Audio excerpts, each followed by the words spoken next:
అదానీ వ్యవహారంలో మాజీ మంత్రి కేటీఆర్ సీఎం రేవంత్ రెడ్డి మధ్య మాటల యుద్ధం జరిగింది. సీఎం రేవంత్ రెడ్డి ప్రజల కోసం పనిచేయట్లేదని, అదానీ కోసం పనిచేస్తున్నారని విమర్శించారు.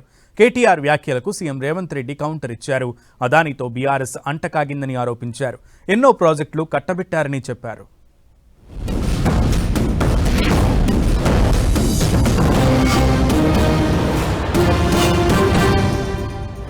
ఫార్మా విలేజ్ అల్లుని కోసం అక్కడ ఫార్మా దుకాణం పెట్టి వాళ్ళ సొంత అల్లుని కోసం ఇవాళ పేదవాళ్ళ భూములు గుంజుకునే ప్రయత్నం చేస్తా ఉన్నాడు. ఈ ముఖ్యమంత్రి పేదోళ్ళ కోసం పనిచేస్తలేడు.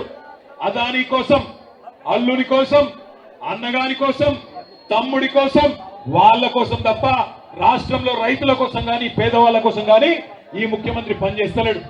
బీఆర్ఎస్ అదానికి ఇచ్చి అదానితో అంటగాగి అదాని దగ్గర కమిషన్లు మెక్కి నేను చేసిన ప్రయత్నం అదాని సిఎస్ఆర్ ఫండ్స్ నుంచి తెలంగాణ నిరుద్యోగ యువకుల కోసం వాళ్ళ భవిష్యత్తును నిర్మించడం కోసం ఆలోచన చేసి యంగ్ ఇండియా స్కిల్స్ యూనివర్సిటీకి లక్షలాది తెలంగాణ నిరుద్యోగ యువకులకు ప్రయోజనం చేకూర్చే విధంగా సిఎస్ఆర్ ఫండ్స్ కింద 100 కోట్లు తీసుకొస్తే అది రాష్ట్రానికి ప్రయోజనం.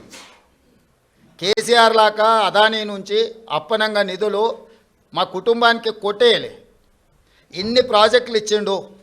ఈ ప్రాజెక్టులు అన్ని ఇచ్చినందుకు కేటీఆర్ను ప్రాసిక్యూట్ చేయాలనా? అదానీని కేసీఆరే కాల్చిన కేటీఆర్ అనే కాదు. దీనికి ఏం సమాధానం చెప్తాడు?